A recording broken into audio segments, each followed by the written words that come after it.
you for coming out tonight. This event was put on through SJP Students for Justice in Palestine. It's a grassroots organization. We're made up of faculty, staff, students mostly, and our attempt is basically to encourage awareness, to get people aware of the Palestinian issues, concerns, as well as reinforce democratic principles. We want to engage the community, students, faculty as well, to ask questions and bring critical questions to the table. We do come with a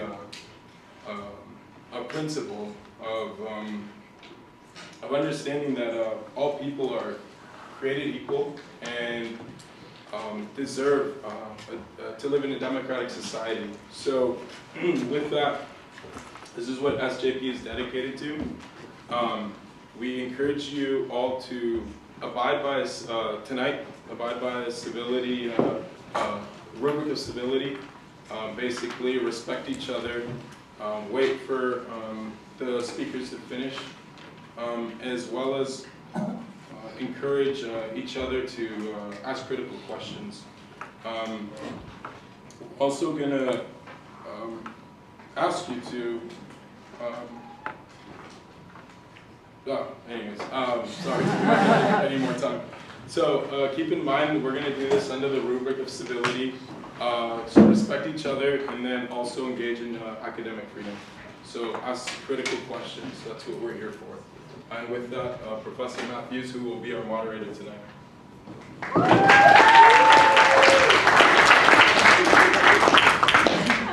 right. Hi, everybody. As Mark said, I'm Elizabeth Matthews. I'm a professor in the political science department here. I want to thank SJP for inviting me to participate here tonight and moderate this event, and to thank them very much for having this event, and to thank all of you very much for coming to this event. These are great opportunities to have a dialogue about, yes, what can be some controversial and contentious issues, but the only way that we're going to find solutions to problems is to actually dialogue about them. So I'm so pleased to see so many people here, especially since if you're students, I know it's midterm time and there's other events happening on campus, and so thank you so much for coming. We really appreciate that. I just want to give you a couple of bits of information. One is how tonight's event is going to work, and the second one is my honor to introduce our debaters, our speakers to you tonight. But first, let me just tell you how this is going to work. We're going to start with each one of our guests giving a 10 to 12 minute statement about why they're here, what it is they are proposing. Then we're going to have 3 to 5 minutes of rebuttal from each of them, and then there will be questions, and those questions are coming from you. So that is why there are cards sitting on the table. While they are talking, whatever questions happen to come to mind, please jot them down on those cards. Now, if you want to ask one speaker or the other, please be sure that you specify on the card which speaker it is you want me to ask that question to. If it's a more general question, then you can just, write general at the top, or to both or something along those lines, just so we can organize the cards and ask the questions efficiently. So during the rebuttal period, if you can start to pass those cards towards Marks or Rami, will you be taking them too? Right, start to pass those cards so they can be given to me so I can ask our guests the questions. And then we will end the night with closing statements by each of them. Okay, so that is how this is going to work. All right, and again, let me just reiterate Mars's, not warning, but Mars's discussion that this needs to be civil, right? Again, dialogue needs to be civil or we go nowhere. So let's all please keep in mind that reasonable people can disagree, okay? So it is now my pleasure to introduce our two speakers. You can see them up here, but you'll certainly see them when they come up. Our first speaker is Dr. Nasser Barghouti.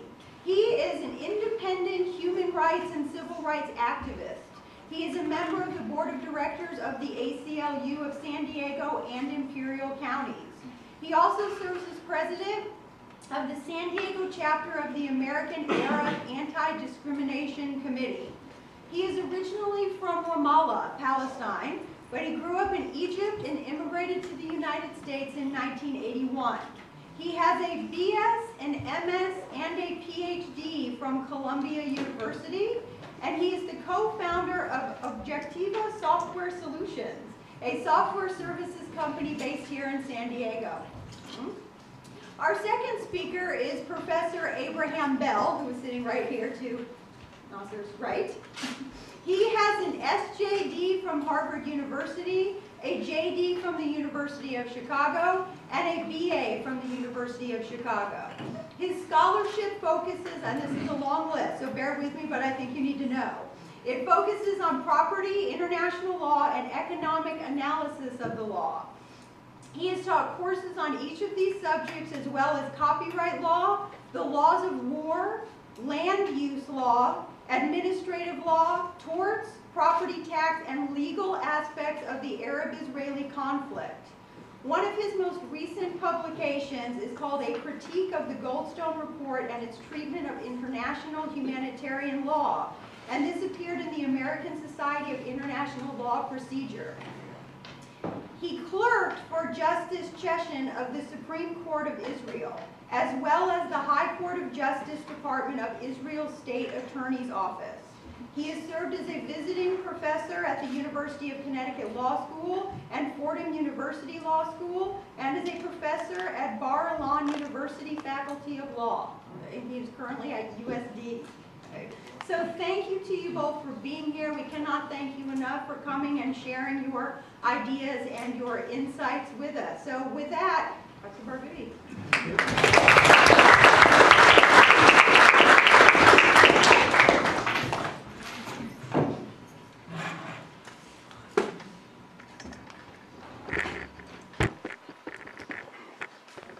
Is it possible to get the lights?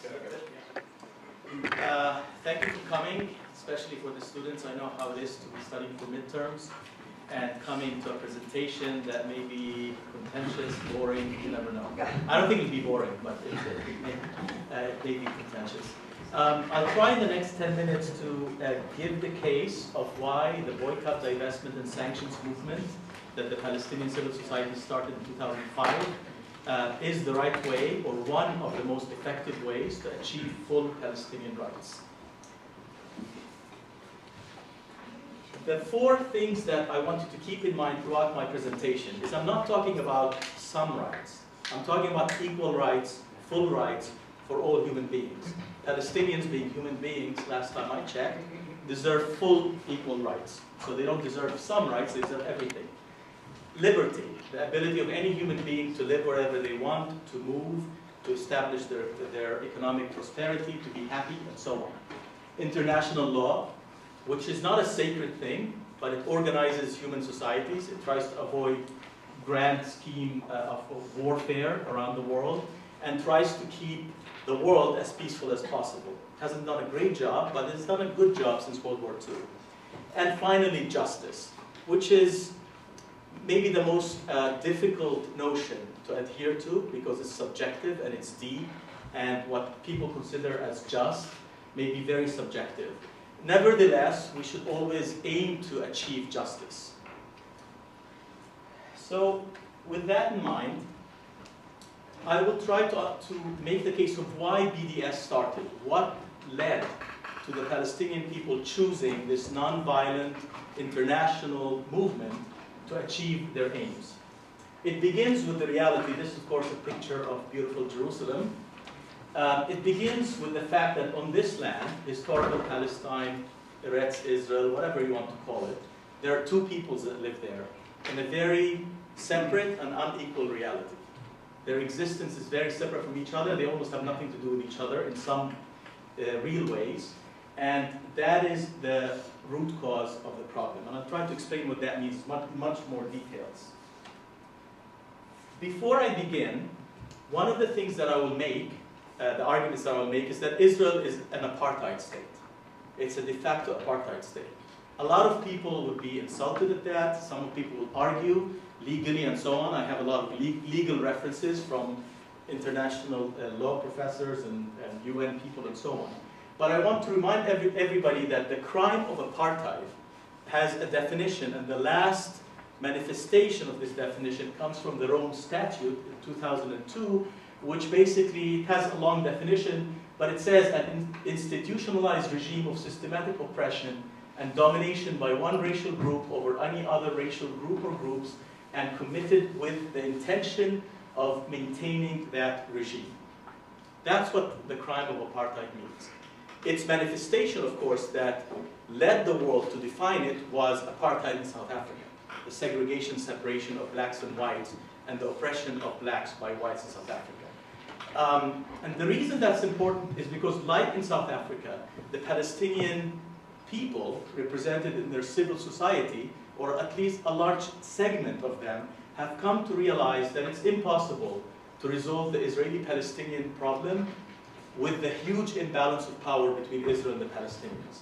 That the Palestinians need to pursue a non-violent global movement similar to the movement that was pursued in South Africa. And that's why it's important to understand the similarities. Why do I say that Israel is an apartheid state? I will make the case based on three things. One is land. Who owns the land, who can live on the land, who can move on the land, and so on. The other one is the people, the difference in the economic status of the people and their liberties and so on. With respect to the land, I think this is a very, very clear case, an important case. The reality is, in the land of historic Palestine, the state of Israel today, what's called Israel proper, is on 78% of historic Palestine. That's the 1967 borders that people talk about. And what is left of that, 22%, a tiny percentage of that is under Palestinian, so-called the Palestinian Authority, which is actually neither represented the Palestinian people, nor is it an authority, because it has authority over nothing. And they don't control the airspace or water or anything. They control some localities within cities, and they try to do a good job within that, but it's very limited. Now, the land that is not in Israel proper is controlled by Israel. You cannot go into the West Bank without going through Israeli authorities. They are the only authority that enable you to go into the West Bank or the Gaza Strip. There's no food that goes on. There's no airport in either location. There's no port in either location. It's completely encapsulated or encircled by Israeli authority on all sides. Within Israel itself, the majority of the land of the state of Israel is in a special situation, and you will hear a lot today about the legal code in Israel, which is a web of legal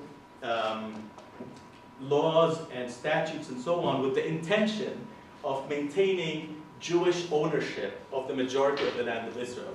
So 93% of the land of Israel is owned or administered by the Jewish National Fund, which was established with the aim of enabling Jews to own land. And so it does not allow non-Jews, that's not its aim, to own any land.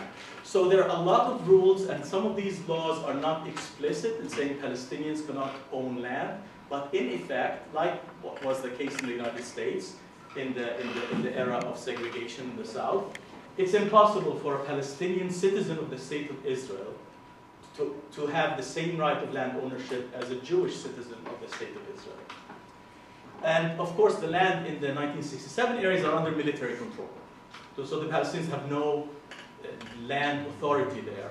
And at any time, Israel can come in, conduct military operations, confiscate land, as what happened, for example, in my village, north of Ramallah, right next to it, they established the settlements, took over half the lands, and that's how it happens. When they do that, they often take also the land that is the productive land, the agricultural land, the olive orchards, and many, citrus and so on, enabling the Israeli authority to deprive the Palestinians of their livelihood, with the aim of making them more dependent on either foreign aid or on Israel for their existence. So it's a whole system of oppression based on land ownership. The most stark example of that is what happened to the land ownership from 1948 to modern day. The green areas represent where Palestinians existed. where Palestinians lived, and they had houses, and they had orchards and farms. And the white areas represented were Jews, some of them native to Palestine. They always lived there. Most of them came to Palestine in the late 19th century and the middle of the 20th century from Europe. And that's beginning with kibbutzes and other areas, and then the armistice in the partition plan of 1947. This is what the United Nations envisioned as two states, one Jewish, one Arab. The green state is the Arab state, and the white state is the Jewish state that they envisioned. After the war in 1948-49, this is the armistice line, the green line, which is what happens with what the world defines as the 1967 borders. And that's what resolutions like 242 and 338 talk about. And that's what every country in the world, including the United States, recognizes as the basis of a two-state solution, with some modifications, but that's pretty much the basis of a two-state solution. This is the reality today in terms of the areas that Israel controls, even within the West Bank and the occupied territories. In terms of the people, I'm not going to go into details. It suffices the very first point. Israeli Jews today are richer than the Spanish. They live in a standard of living higher than Spain. Palestinians, on the other hand, on the same land, live at a standard of living closer to Bangladesh, one of the poorest countries in the world. And in some areas in the Gaza Strip, they're even worse off than people in Bangladesh, on the same land. Now, the arguments may be, well, whose fault is that? The Jews are smarter, Palestinians are lazy, whatever you want to explain. There are racist explanations to everything. The reality is Palestinians, when they don't live there, have succeeded very well. And you can ask me about this, I'll talk much more about it. The other big thing is that Israel defines itself as a Jewish nation. So only Jews can be nationals of the state. Palestinians who lived there before the state was established and who were kicked out cannot return. And the Palestinians who reside there are citizens of the state, but they're never nationals because they're not Jewish. So there's a lot of things that only Jews have the privilege of enjoying in a Jewish state. And I will go through that. You could ask me. One of the most important things is Ehud Barak, who's the defense minister of Israel today, and who was prime minister of Israel, talked about that if the situation continues, this will result in apartheid. This was, I think, in 2009 that he said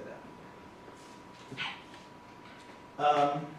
The right of return is being denied to the Palestinians, so any Jew anywhere in the world can go and land tomorrow in Ben Gurion Airport and apply for citizenship and be granted citizenship. A Palestinian who lived there before the state of Israel was established, had a house and an orchard and so on, was kicked out, has no right to go back to his home. Not even to a state, to his home that he built.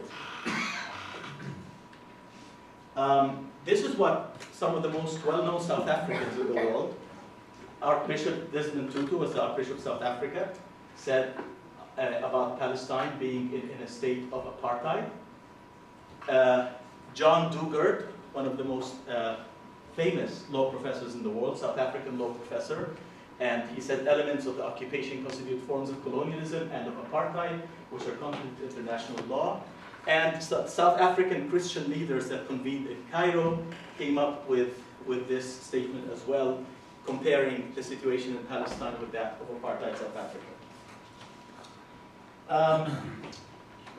I'm not going to go too much into the violations of international law, except to say that President Obama himself called the settlements the Israeli settlements in the West Bank again violates previous agreements and an obstacle to peace. And the International Court of Justice, the highest court in the planet, had found that Israel's wall that it's building in the occupied territories is against contrary to international law and must be dismantled. And if you think that this wall is a fence, like some Israelis thought, that's what it looks like. It's an enormous wall that separates people from their lands and villages from each other and so on. So, why BDS? Given this situation and the world being able to do nothing about it for 65 years, the Palestinian civil society wanted to have international pressure on Israel to weaken Israel. That's what they want, to weaken Israel, to be able to open itself up to a deal with the Palestinians. Because the power structure is so biased. It aims at three things: ending the Israeli occupation of 1967, ending the system of discrimination and apartheid within Israel itself, and the right of refugees to return. Until these things are established, they're calling for the world to boycott Israel. I will talk much more about BDS if you ask me, but it started like every movement. A lot of Zionists and so on laughed at it, ridiculed it, and now they're attacking it vehemently. But we've broken through the mainstream at this point. They're very well-known, Alice Walker, Meg Ryan, the Pink Floyd, Cassandra Williams, the Pixies have all heeded the call of BDS and refused to perform in Israel, like they refused to perform in South Africa, most of them. I don't have that much time, so I think my time is over 10 minutes. I have a lot of information, a lot of references if you need, but these are some of the information that you can get at. And I will end by that, and I'll encourage you to ask whatever questions you want about BDS, why the Palestinians chose this route, and why it doesn't really delegitimize Israel, but it delegitimizes the system of oppression that Israel uses today against the Palestinians. Thank you.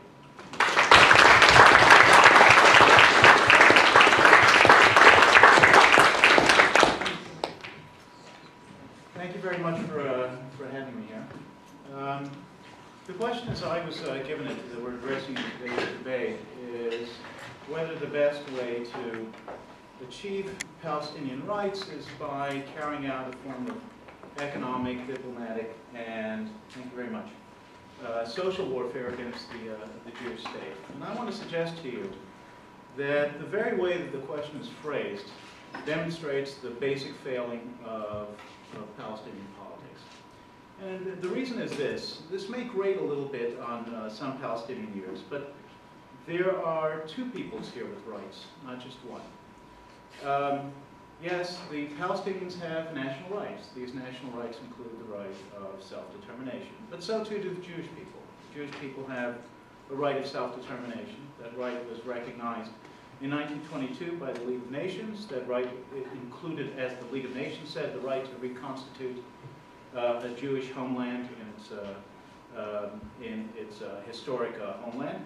And it included the right to establish a Jewish state. It was recognized by the United Nations in 1947, and as it exists today.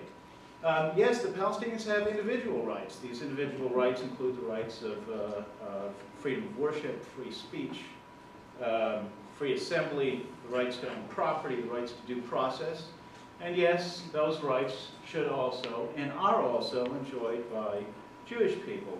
Now, one of the things that you didn't hear so far, but I will tell you, is that contrary to what was just said, it's a lie that it is impossible for Palestinians to own land in Israel, or that 93% of the land is controlled by the Jewish National Fund, or that 93% is closed to Palestinian rights. In fact, it's quite the opposite. Rights that are administered by the State Lands Administration of Israel, by law, may not discriminate. They may not discriminate on the basis of ethnicity or anything else. There are a number of prominent cases involving discrimination in both directions, or attempted discrimination in both directions, and it quite simply is unlawful for state authorities to discriminate between Arabs and Jews in allocating state lands. The situation is quite the opposite if you look across the line. If one looks at the way the Palestinian Authority manages its lands, the Palestinian Authority right now, and since it was first created, imposes the death penalty on persons, private individuals, who sell or rent land to Jews. Again, imposes the death penalty on people who sell or rent land to Jews. It is important to talk about equal rights, and it's important to understand in which direction that rights are enjoyed by both parties, and that it is not the situation that the best way to achieve rights is by engaging in economic, social, and diplomatic warfare on the one state in the Middle East, which actually has a Western-style democracy, where, in fact, equal rights are enjoyed by all persons. Now, what you've heard so far is a collection of demonizations, half-truths, and outright lies. I've already talked about one of these, a lie about property. We can talk about several others of these. There are several speculations here about the economic situation of both peoples and the aims, the alleged evil aims of the Israelis in this situation. Mr. Barghouti said that the Palestinians have the GDP or the individual Palestinians have the wealth of Bangladeshis. That's simply a lie. That's actually, this is something you can all look up right now. You can look up right now the GDP of Bangladesh, and you can look up the GDP of the West Bank. And you'll find that they are off by a factor of approximately 3. You can also look up, by the way, the average wealth enjoyed by Palestinian citizens of Israel. You can look up the average wealth enjoyed by Jewish citizens of Israel, and you can look up the average wealth of other people in the world. The average wealth of Palestinian citizens in Israel is, if I'm not mistaken, something like 20 times per capita GDP of Bangladesh. Mr. Barghouti says only Jews can be nationals of the state of Israel. It's simply a lie. I don't even know where that came from. 20% of the citizens of the state of Israel are not Jews. Most of them are Palestinians. They have, by right, all the rights that all citizens have. They include the right of equality. They include the right of free speech. They include the right to participate in politics. They include the right, in fact, to go around the world and encourage people to engage in sanctions against the Jewish state, which some of them, in fact, do. Right? We have, in fact, students in Tel Aviv University, Arab students at Tel Aviv University, who as nationals of the state of Israel enjoy highly subsidized tuition, studying for doctorates, and then going around the world explaining that they believe that people should engage in the kinds of economic warfare that Mr. Barghouti is endorsing today. Now, while I find this quite offensive, it's also one of the rights that is enjoyed in a democracy. In a democracy, students get to say outrageous things. People, citizens get to say outrageous things. They get to express their political opinions, even if they grate on my ears. Mr. Barghouti says that what you have in Israel is a situation that is similar to apartheid. Now, what you have, let's think about this for a moment.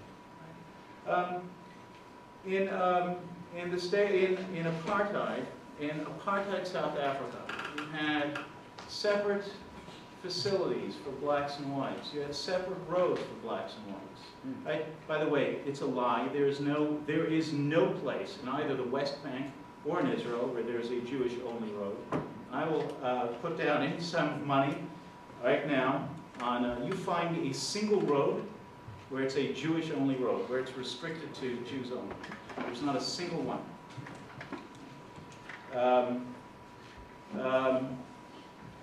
Where there were separate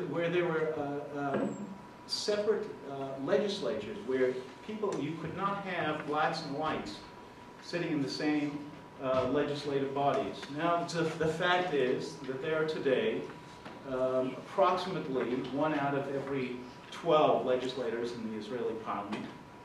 1 out of 10 is Arab. This has been the situation for a long while. It will continue, I presume, to be the situation in the future, and with the exception that apparently the representation is going to keep growing.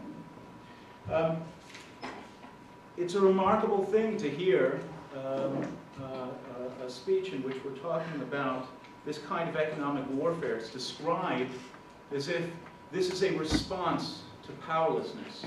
Now the truth is, economic, social, and diplomatic warfare against the Jewish state has been going on since the day it was created. The Arab League was formed in large part in order to prevent the creation of the State of Israel, and then to carry out an Arab-wide boycott against the State of Israel. It's been doing so ever since. It's not because of powerlessness.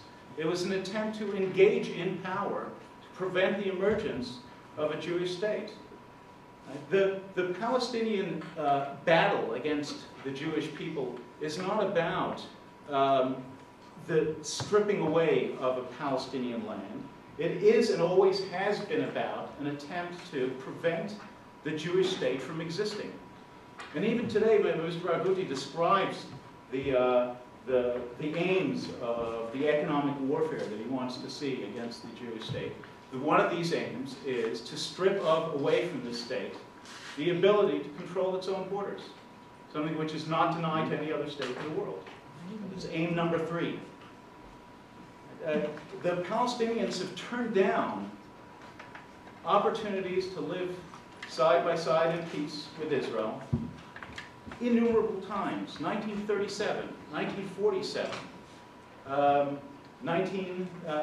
2000, 2008.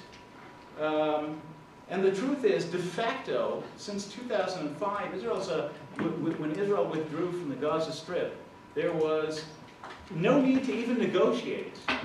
The Palestinians could have taken the opportunity of self-rule to create a different society, a Palestinian society of the kind that Mr. Barghouti is describing, democratic and free. Instead, what you have in the Gaza Strip is an elected government that is a terrorist organization that not only denies the Jewish people's right to exist as a people, but calls for genocide against the Jewish people as individuals, that has driven out the Christian population almost entirely, that imposes dress codes, medieval dress codes on people in public, that has engaged in the most extreme forms of violence against political opponents, and that has engaged in campaigns of terrorism and crimes against humanity, even acknowledged by the litany of usual suspects of opponents to Israel.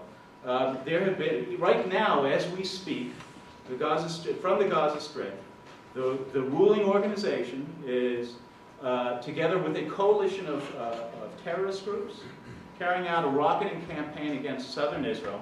Each one of these rockets is acknowledged to be a war crime targeted at civilians and a crime against humanity.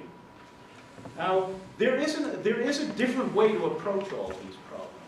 I would like to suggest to Mr. Barghouti that if he wants to achieve Palestinian rights, and if he's ready to acknowledge the rights also of the Jewish peoples, if he's ready to write those as national rights and as individual rights, there's a much better way than the way that's been pursued for the last 7 decades of terrorism, violence, and economic warfare, and social warfare and diplomatic warfare.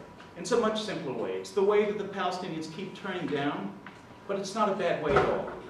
It's to negotiate. It's not so terrible to talk. There is a solution that can be reached. You have to just accept for the moment there is justice on the other side as well. Thank you very much.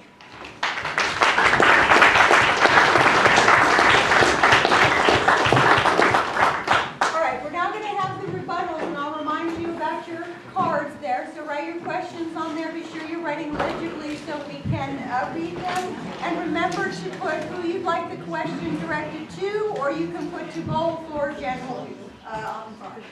Okay, so I did look it up, and I have 2 sources for the per capita of Palestinians in the West Bank and the Gaza Strip. If you believe the World Bank and the UN, the per capita of the Palestinians in the West Bank is $1,400 per annum, and that's actually less than Bangladesh. According to the CIA World Book, which I actually prefer, the CIA I think has better information, The per capita of the Palestinians in the West Bank and Gaza is 2,900, and country comparison in the world is number 171. So I wasn't lying about that. I checked my facts, and believe me, I don't like to get into these challenges. With regards to apartheid, I'm not the only one that says that. These are leading South Africans that have lived under apartheid, that have experienced apartheid, that have fought apartheid. The Archbishop of South Africa, Desmond Tutu, probably the hero of the anti-apartheid movement, saying what he witnessed in Palestine is apartheid. And there's a huge article that I'll send you in which he enumerated the many ways. John Dugard, which I'm sure Professor Bell you've heard of, since he's one of the most well-known international law professors, and he is the UN rapporteur for the Palestinian territories. He was, until Professor Richard Falk, who also calls Israel an apartheid state, called Israel an apartheid state. Okay, by the way, John Dugard does not support BDS. He supports some elements, so it's not, I'm not only quoting people who support my position on BDS. I think the most important aspects also to realize is the International Court of Justice talked about appropriating Palestinian lands and denying access. Now, in terms of the position about land ownership and nationality, I will refer you to a document published in 2010, actually 9 March 2012, this is hot off the presses, by the Committee on the Elimination of Racial Discrimination from the United Nations. This was published in Geneva, and in it, they actually published a report. The Israeli government published a rebuttal of that report. They incorporated the arguments of the Israeli public, and then this is a very long report, not that long, actually 9 pages, but in it they say the enactment of the admissions, well actually, I'll just focus on a few things. The committee notes with concern the enactment of a number of discriminatory laws on land issues which disproportionately affect non-Jewish communities. The committee is particularly concerned at the enactment of the Israel Land Administration Law of 2009, the 2010 amendment to the Land Acquisition for Public Purposes Ordinance that was originally 1943, the 2010 amendment to the Negev Development Authority Law of 1991, and the Admissions Committee's Law. In line with its previous concluding observations, the committee strongly recommends that the state party ensure equal access to land and property, and to that end abrogate or rescind any legislation that does not comply with the principle of non-discrimination. That UN body has found Israel discriminating in land ownership. The other thing is they also refer in that document to the basic law of nationalism, the law of return, which gives any Jew anywhere in the world the right to return to the land of Israel and become a national of the state. No Palestinian, including myself, can ever become a citizen of Israel. I cannot. I've tried for 25 years, trust me. My brother married an Israeli citizen. They live in Acre, and he's been a permanent resident, i.e. like a green card holder, for 23 years. They have 2 children. It's impossible. And any Jew from Siberia who has no knowledge of Hebrew, doesn't understand anything about the land, who's never lived in a warm climate all his life, can become a citizen right away. So the huge discrimination is not something I'm pointing out. There's a lot of international law organizations, the UN, international law professors, and the most important aspects also,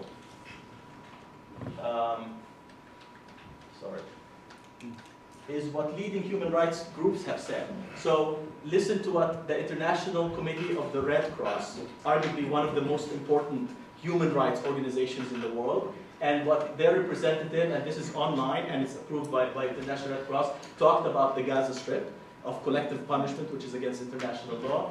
Listen to what Human Rights Watch report of December 19, 2010, and this very important report by about 40 organizations, including Amnesty International and Christian Aid and many other organizations, and listen to what they say about water discrimination, water apartheid, power apartheid, electricity, everything. I mean, there's no argument that the Palestinians are under an oppressive system of laws. Nobody argues that in the world. Thank you.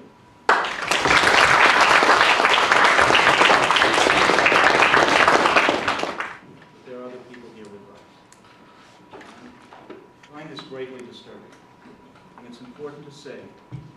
Palestinians have rights. Jews have rights. We have national rights. You have national rights. We have individual rights. You have individual rights. Until you can be as passionate about our rights as about your rights, we will have a problem. Now, I don't like to engage in name calling, but I don't know how to respond to really these bald-faced lies. You know, you say that no Palestinian can ever become a citizen of Israel. That's just a bald-faced lie. Nearly 20% of the citizens of Israel are Palestinian. Palestinian Arabs. That is a fact. It's an undeniable fact. You know, if you like, you can look up in the Israeli Bureau of Statistics and look up the number and national origin of citizens. It's just simply a lie. Right? It's true. Israel has a law of return. The law of return gives Jews the right to acquire citizenship automatically. By the way, it's not the only country in the world to do so. Germany also has a right of return for Jews. Right? There are, Ireland has a right of return for Irish. Right? It is the right of every single state in the world to determine the criteria by which it gives citizenship to people who are not citizens. And Israel engages in that right as well. But it's simply a lie to say that Palestinians can't be citizens. Now, you have various UN reports that have come out against Israel, and there will continue to be in the foreseeable future. There are today 22 Arab states. There are today 56 states that are members of the Organization of Islamic Cooperation. There's one Jewish state that is in the UN. So long as that's the case, at will, the Palestinians will be able to pass any report that they want and any resolution that they want against Israel. Yes, the Committee for the Elimination of Racial Discrimination, the Human Rights Council will continue at will to pass everything they want.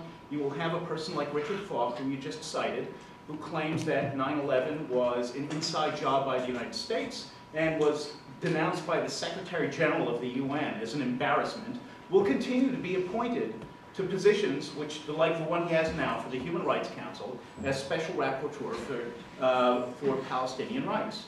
This is simply the nature of the politics there. If you want to talk about a power imbalance, there is one. Right? You talk about, you say that the figures are clear on Bangladesh and the Palestinians. Well, I looked them up while you were speaking. Okay, I went to the CIA website, and contrary to what you said, the Bangladeshi figure is roughly half of the figure for the West Bank. And by the way, from different dates.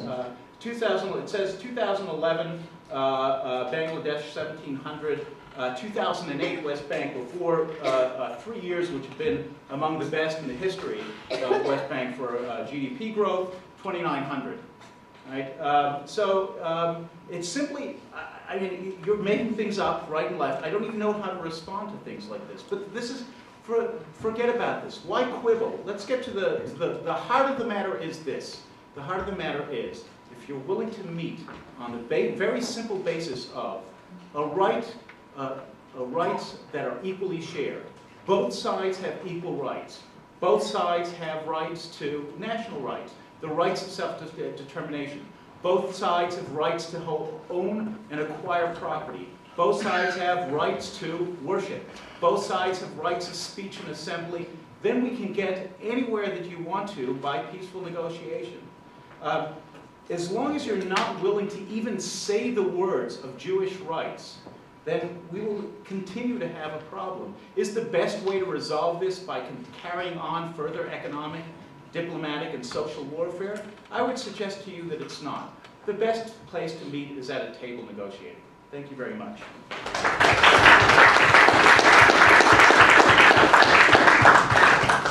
Ours is collecting his car, so if I can ask our two gentlemen to join us up front here for the question and answer period. There be a question? Yes, there's a one.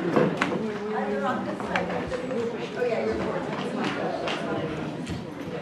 Let's pass your questions down this way. Middle level over there, passing down the line. Thank you. And please know who they're addressed to, please. Mars, there are more questions. Mars.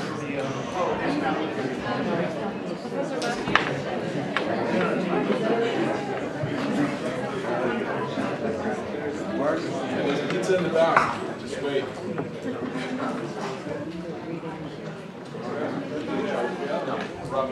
Rami, Emil.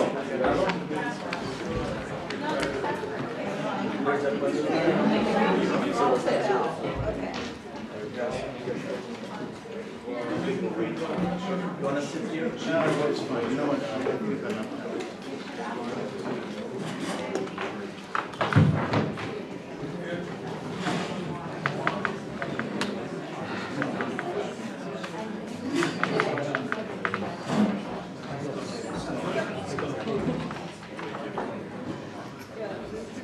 This could be entertaining, how I might read some of these. Make sure your questions.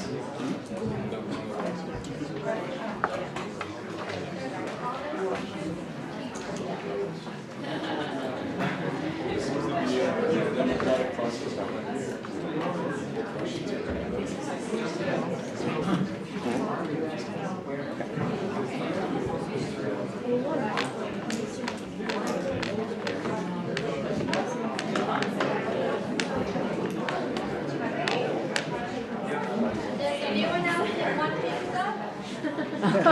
Oh, there's pizza if you want something to eat over there. There's lots of water as well.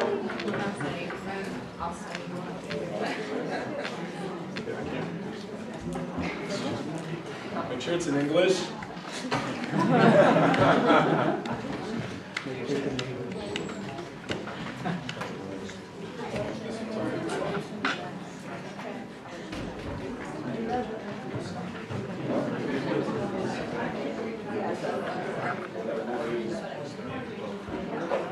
Okay, they'll continue funneling through those cards. Thank you so much for writing all of these questions. We'll see how many of them we can get to. We do still have an hour, but we do need the last 10 minutes or so for closing statements. But we will start with some questions now, and the first question is to Dr. Barghouti. There are currently two rival Palestinian governments, one in the West Bank under the Palestinian Authority, and one in Gaza under Hamas. How would a Palestinian state be able to function under these circumstances? The short answer, it won't, it can't. So the people who talk about the death of the two-state solution point out to several things. One of them is Israeli settlements, with 600,000 Israeli settlers, colonists living in the land that's supposed to be the Palestinian state. And those settlers refuse to live under Palestine, a state of Palestine, even though the state of Palestine, when Arafat and then Mahmoud Abbas declared it, guaranteed equal rights to Jews in it. But anyway, so the other obstacle is that there is no Palestinian unity at this point. The Palestinians are not united. Part of the BDS movement was to forget the Palestinian leadership. Like any other country, like in the US, at some point you say, screw the politicians. They're all corrupt, they're all idiots. That's why approval of Congress in this country is 9% and falling. And people take things in their own hands. They do things like Occupy Wall Street or the Tea Party or whatever they do. And in the US we have a huge civil society that at least affects people's lives. That's what the Palestinians are trying to do. The BDS is a civil society movement, not by the Palestinian political factions or leadership. And it doesn't really depend on a geographic area. So Professor Bell talked about Jewish rights. Of course I believe in Jewish rights. That's not the issue. The Jewish rights are very prosperous in the state of Israel. They have every right in the world. They're a prosperous nation. Jews are doing extremely well. Their economy is prosperous. Their country is very developed. They can travel. They can, 1/3 of Israeli citizens have another passport. So in case something happens, they can go to other countries. Like Professor Bell said, German Jews who were kicked out of Germany have the right to return to Germany, and more than 200,000 German Jews have returned to Germany. And I was just told, actually, that the largest number of Israeli modern artists resides in Berlin, which I found as shocking. That does not exist for the Palestinians. We're the ones being screwed. We don't have any rights. So I do believe not only in Jewish rights, I actually believe in a unified singular state where Jews not only have complete equal rights, but they have cultural rights. They have the right for their language and the right for their culture and the right for history, just like the Palestinians. What I want to remove and destroy is the system of privilege that privileges Jews over Palestinians. So when you say every country in the world has the right of its citizenship, I am not a foreigner in Palestine. I am Palestinian. I should have as much a right as any Jew in the world to become a resident and a legal citizen of that land, whatever it becomes. That is not today. That is the problem. Jews don't have that problem. They can go and live there anytime they want. And that is the bulk of the problem. Of course I believe in Jewish rights. The BDS movement has published on its website against any form of racism, including anti-Semitism, and the belief in every human being's equal rights, including, of course, Jews. That's obvious. Yes. I just don't know how to respond to this.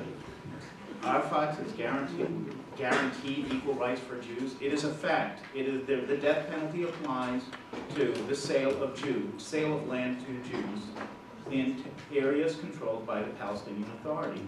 The Palestinian ambassador to the United States stated twice in the last year that he believes that the ultimate result of a Palestinian state in the West Bank and Gaza is that there will be 0 Jews there. No Jews will be permitted to reside in that territory. He said no settlers.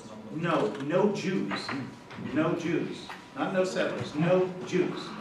And by the way, you know, the way the Palestinians define settler is that every Jew living in that territory is a settler. So No, they don't. it amounts, absolutely, including, that means, for example, that the Palestinian Authority refers to Jews that purchase land in East Jerusalem as settlers, even though they're private individuals that have bought land and they are still considered settlers. Why? Because they are Jews. It amounts to the same thing. But again, this is, what we have to do, we can look at the record. The record is clear not only about statements, it's clear about actions. Right? But if you want, we can look also at the popularly elected Hamas government, which, if you read its charter, it's simply blood-curdling. Right? It calls for the killing of every last Jew in the world. It spreads all these conspiracy theories about the Jews together with the Freemasons to control the world and are responsible for every war that has ever happened. This is the sort of, when I hear from you a promise of equal rights for Jews, boy, would that be terrific. That would be simply wonderful. Both the record and the statements of the leadership, not only of the Hamas terrorist organization, but also of the Palestinian Authority, are simply to the contrary. They don't encourage any belief in this. Now, the last thing is you say that I'm glad to see that you're finally embracing the idea of equal rights for Jews. One of those rights is our right that is guaranteed as an international law for self-determination. We have a right to a state. You know what? The Palestinians have a right to self-determination too. And when the Palestinians have a state, which I hope they will return to the negotiating table and acquire, they will be able to determine who gets to acquire citizenship. And if they want to have the ethnically cleansed state that the Palestinian ambassador in the U.S. calls for, well, that's what they're going to get. Israel is still going to be a place where Palestinians and Jews, where citizens enjoy equal rights. And you will get to have your state, and we will get to have our state. Thank you. All right, the next question is for Professor Bell. How can Palestinians have enforced equal national rights in a state based on Jewish nationalism?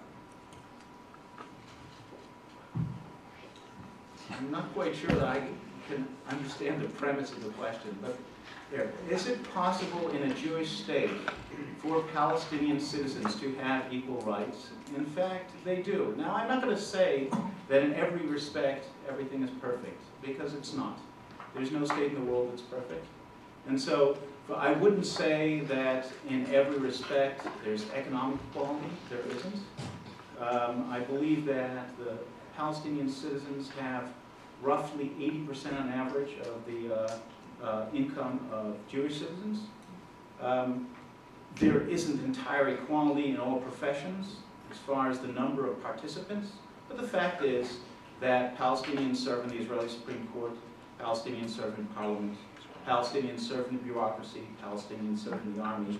Palestinians are represented in every profession. There are Palestinian doctors, there are Palestinian lawyers, there are Palestinian journalists, and there are Palestinian political activists that call for the dismantling of the Jewish state.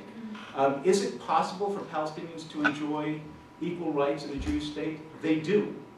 Is it possible for them to, now the question is it possible for them to enjoy the same national rights in the Jewish state? Is it possible for the Jewish state both to be the expression of self-determination of the Jewish people and at the same time the expression of self-determination of the Palestinian people? That I find hard to see. But that's why the Palestinians' expression of self-determination ultimately will have to be with an agreed-upon Palestinian state. The idea that Palestinian self-determination entails within it the right to destroy the Jewish state is the great tragedy of Palestinian politics. And again, it is the thing that has created and sustained this conflict until now. And I hope the day will come when, again, the Palestinians will accept the legitimacy of the Jewish right to self-determination and the right to the Jews to determine their fate within a Jewish state. Dr. Barghouti, respond. Yes. The calling of Israel as a Jewish nation is exactly the same if the United States declared itself a white Christian nation, but everybody has equal rights. What would that mean? It's impossible. Once you declare yourself an X state, the X are the privileged people. That's why I'm opposed to all ethno-religious states, whether it's Saudi Arabia or Iran or Alabama in the 1960s or Israel. They're ethnocentric states that don't allow for the people of the wrong type to be equals. Now, you will keep arguing about this. There's no way to argue. There's a paper that talks about 33 discriminatory laws within Israel against the Arab minority in Israel, the Palestinian citizens of the state of Israel. But that's a very minor thing. The much bigger thing is Israel to this day denies the right of return of the Palestinian refugees that were kicked out of their lands. That is 69% of the Palestinian population. You cannot talk about Palestinian rights when the biggest proportion of the Palestinian people have no right to even live on their land, which is where they want to live. Right? My grandmother was from Safad, which now Israel calls Tzvat. I don't have the right to go visit her home. It's still there. It has the same curtains she knitted with her mother. I visited the home and was kicked out by the woman who lives there. I don't have the right to that home. It's my grandmother's home.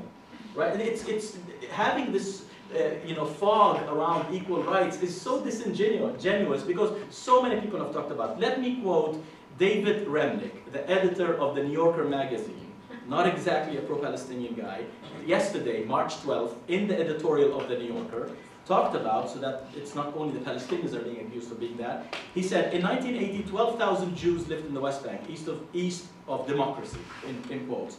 Now they number more than 300,000, that's not including East Jerusalem, and include Avigdor Lieberman, Israel's foreign minister, so he lives in a settlement. The widely xenophobic foreign minister, Lieberman, has advocated the execution of Arab members of parliament who dare to meet with leaders of Hamas, okay, not even owning land.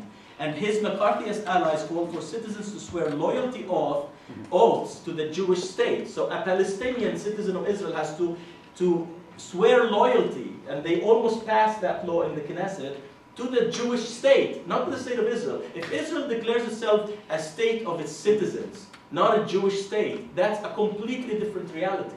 That is a night and day. And one more thing, so that you don't keep accusing the Palestinians. This guy saying, Netanyahu has distaste for such associations. His gestures toward Palestinian statehood are less than half-hearted. After he spoke of giving Palestinians their own state, his father, the right-wing historian Ben Zion Netanyahu, shrewdly observed he supports it under conditions that they will never accept. To Netanyahu, the proper kind of ally is exemplified by AIPAC. He goes on and on and on. I mean, these are Jews who are editors of some of the most major newspapers and magazines in the United States. You read Thomas Friedman. that are now saying Israel has descended into a state of apartheid. And the official government of Israel has people who want ethnic cleansing. You talk about a future Palestine would be ethnically cleansed. Israel already ethnically cleansed Palestinians. They already destroyed Palestinian nationhood. They already don't allow any expression of Palestinian nationhood. That's the reality today. It's not a track record that we have to dig deep in. That's how we live today. I know it's hard for you to see that from your point of view, but that's the reality. Thank you. Next question is for Dr. Barghouti. Since the BDS movement is about human and civil rights, what kind of pressure are you putting on the Hamas government of Gaza that restricts religious freedom, freedom of press, freedom of assembly, women's rights, and gay rights? The Palestinian BDS movement is about Palestinian national rights. It's about pressuring the state of Israel to comply with international law. This is not singling out Israel. Israel has been singled out by the West, especially the United States, to be put on a pedestal of non-accountability and impunity. It's the only Western country in the world that still operates in a system that many people call apartheid, that President Carter called apartheid, and many other notables in the world. It's the only Western society that militarily occupies a land for 46 years and still continues to occupy it. And it's the only country that's put on a pedestal because of the United States. You know very well, Professor Bell, that the 56 Islamic states equal nothing compared to a veto from the United States that the US has used for 42 times to deny, lastly, Palestinian statehood. You say you have nothing against Palestinian statehood. When Palestinians said, okay, we just want to declare a state. Let's go to the UN, which is the organization that made Israel a state in 1947 through the partition plan, and then recognized Israel in 1948-49. Let's go to the UN, let them recognize Palestine. The General Assembly voted for it, and then the US vetoed. No way. It's not going to allow it. What are the Palestinians supposed to do? Die?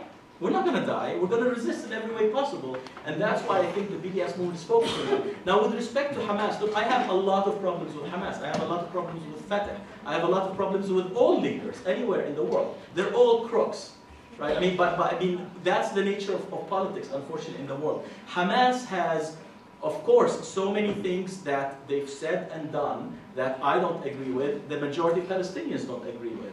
And if elections happen today, the reality is Hamas was elected in 2006. Immediately after the election, they were bombarded by the Israelis, sanctioned by the United States, by the European Union. They did not get them a chance to moderate and to run a state. That's why they have never had a chance. I don't know what kind of government they will run if they're allowed to actually run the government. Now we're seeing with the Arab Spring, Tunisia and Egypt and Libya, they all have the same type of Islamist ideology as Hamas, the Muslim Brotherhood. Tunisia is still a multi-cultural, multi-party democracy, and the government that was established by the Muslim Brotherhood included seculars and including socialists, and the president of Tunisia is socialist. I don't know what the track record of Hamas would be if it was actually able to govern. So it's hard for me to judge Hamas, just because that I can judge their charter and I can judge their not allowing women equal rights. Those are, of course, things that we have to struggle against. And many Palestinians have struggled against those things. Let me begin with that last point about giving a chance to Hamas, because I find that a very curious statement, especially in light of your claim that Israel operates in impunity. How many Security Council resolutions have been passed that have singled out Palestinian terrorism and condemned it? And the answer is 0. Now, it's quite true that Israel has one ally, and the Palestinians have, besides the 56 members of the Organization of the Islamic Cooperation, they've enjoyed, since there's been a UN Russian veto, in most cases a French veto, sometimes a British veto, generally a Chinese veto as well. In addition to that, the way the Security Council is selected is by regional groupings, which the Arab states control two of the regional groupings, Asia and Africa, and then they're therefore been able to shut out Israel from regional groupings through most of its existence, by the way, contrary to the UN Charter. As a result, the Security Council has ever been stacked against Israel, and the result is that terrorist organizations like Hamas have no worry that any of them will ever be called up on war crimes before war crimes tribunals, that they will be able to enjoy the exactly kind of impunity that you're calling for here, giving them a chance after having committed thousands and thousands of war crimes and crimes against humanity. You ask, what are the Palestinians supposed to do? Die? No, God forbid. What the Palestinians are supposed to do is come and talk. It's not so terrible. The the leadership of the Palestinian Authority has been boycotting negotiations for pretty much the entirety of the last 3 years since receiving an offer to create a Palestinian state on roughly all of the West Bank and Gaza, in which they walked away from and have since gone to almost every single imaginable diplomatic maneuver in order to try to avoid negotiations.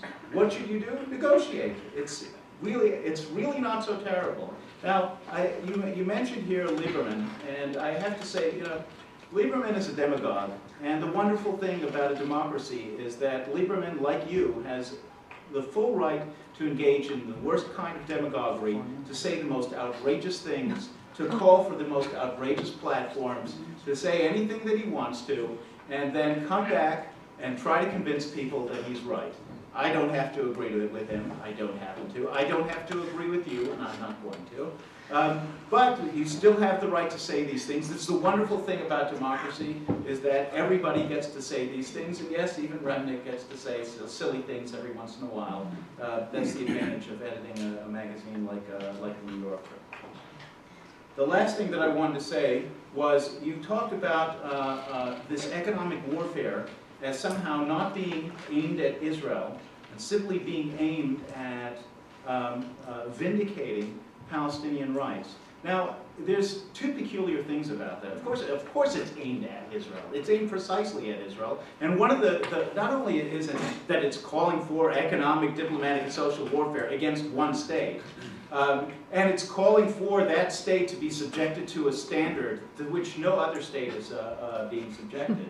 It's also, if what we were looking to do was impose this kind of warfare on those states in the world that abridge human rights, that are bad for human rights, even including, or particularly including Palestinian rights, there are so many better candidates in the world.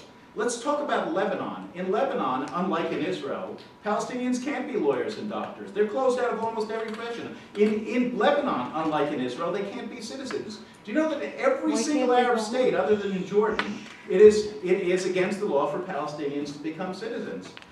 If you want to impose economic and social and diplomatic warfare on those states in the Middle East that deny Palestinians the right to participate in professions, that deny them citizenship, that deny them equal rights, that deny them freedom of press, that deny them freedom of assembly, let me give you some candidates. Syria, Lebanon, Iraq, Jordan, Saudi Arabia, Yemen,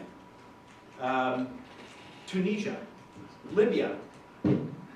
Are you going to call for economic warfare against all those states? Now, I'm assuming that you're not going to, and the reason is that, A, the concern here is not really about Palestinian rights. It is really about engaging in economic warfare against the one Jewish state in the world. And number two, it is that the idea of warfare only appeals to you against this one target. For everyone else, there is this exceptional moderation and tolerance to the degree that you're telling me to give a chance to Hamas to moderate. Hamas is the organization that murdered a friend of mine, Dr. David Applebaum, together with his daughter, as they were sitting in a cafe the night before she was to be married, 5 minutes away from my house. What is it that they need to prove?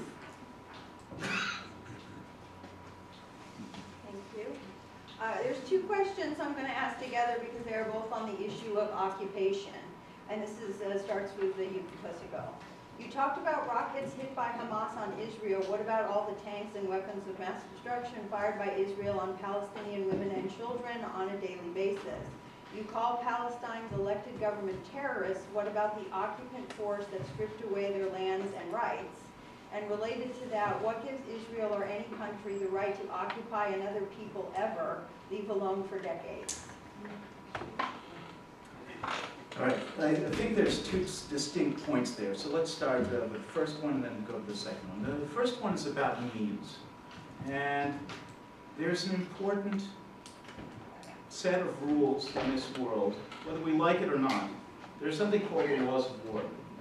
The laws of war say it is legitimate to engage in combat, but there are legitimate ways of doing it, and there are illegitimate ways of doing it. Is it legitimate to use tanks and planes and guns and cannons and bombs? Yes, it is if they're used legitimately. No, it's not if they're used illegitimately. Right? Does Israel have the right to use tanks and guns and soldiers and planes and warfare in its defense? The answer is yes, so long as it uses them legitimately. Now, is every single case of every single soldier engaging in an action by Israel lawful? No. Sometimes people cross the line and they are court-martialed and they are prosecuted and they are put in jail. But the truth is that in the vast majority, this doesn't happen. And it doesn't happen because there is a system of controls, of legal controls, in order to make sure that people follow the laws of war. If you look at the other side, every single Palestinian political party of any note has associated with it a terrorist organization. A terrorist organization under the definition of terrorism within international law, such as the International Convention for the Suppression of Terrorist Bombings, or the International Convention for the suppression of financing of terrorism. That is, organizations that carry out the deliberate targeting of civilians in order to convince the government to do or not do something. Right? When Dr. David Applebaum was murdered, when Dr. David Applebaum was murdered by Hamas, he wasn't engaging in warfare, he wasn't a legitimate combatant, he wasn't a target that could be justified by the laws of war. He was sitting there having a cup of coffee.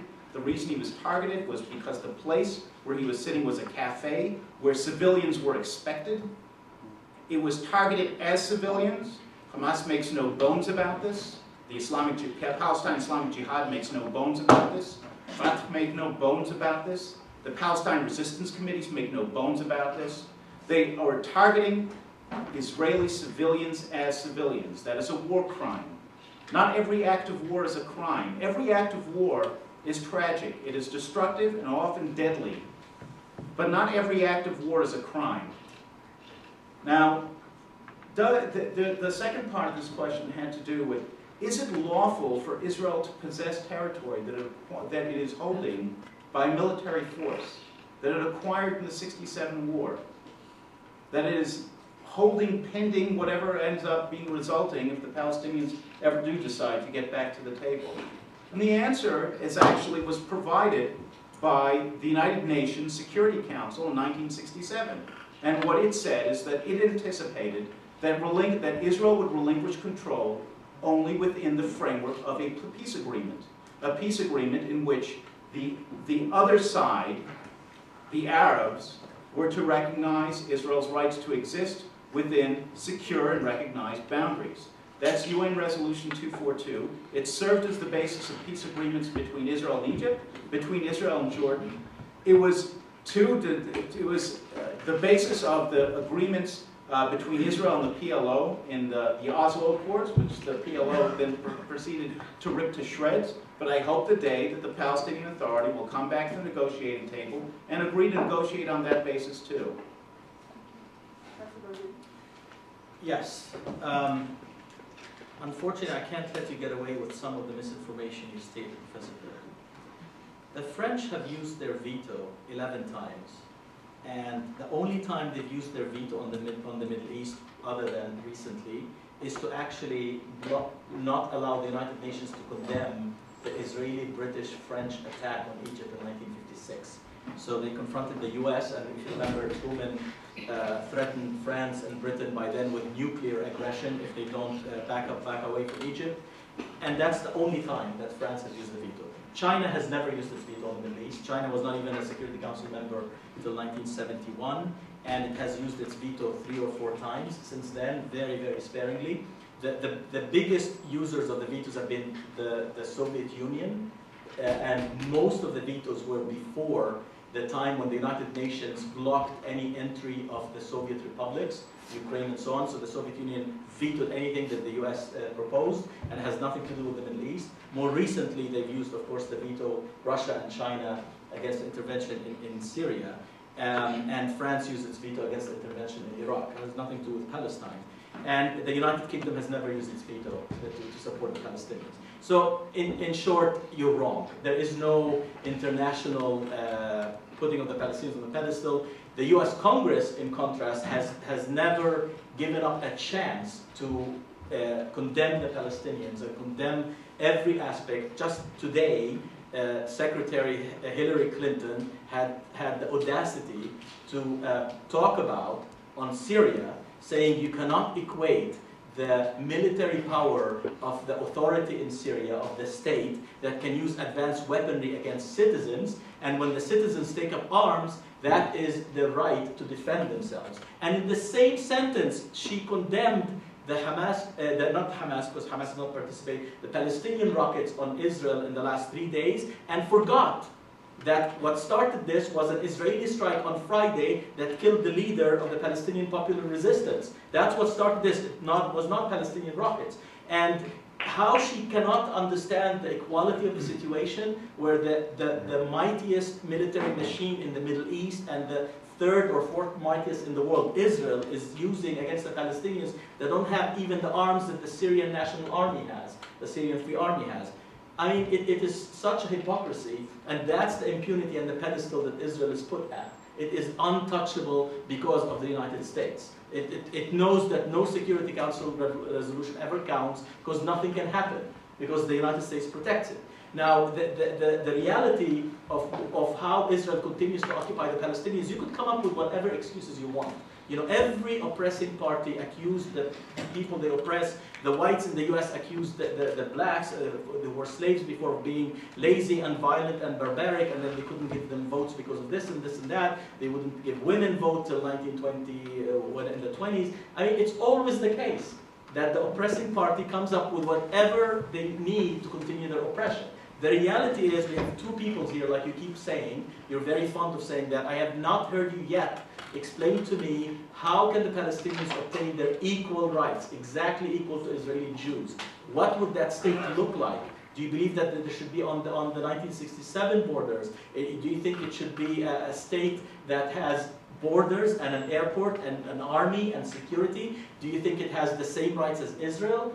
I mean, you've never mentioned that. You keep talking about me admitting that I believe in Jewish rights, and that's not the issue. They're exercised. Palestinian rights are not exercised. And that's the issue that we're facing today.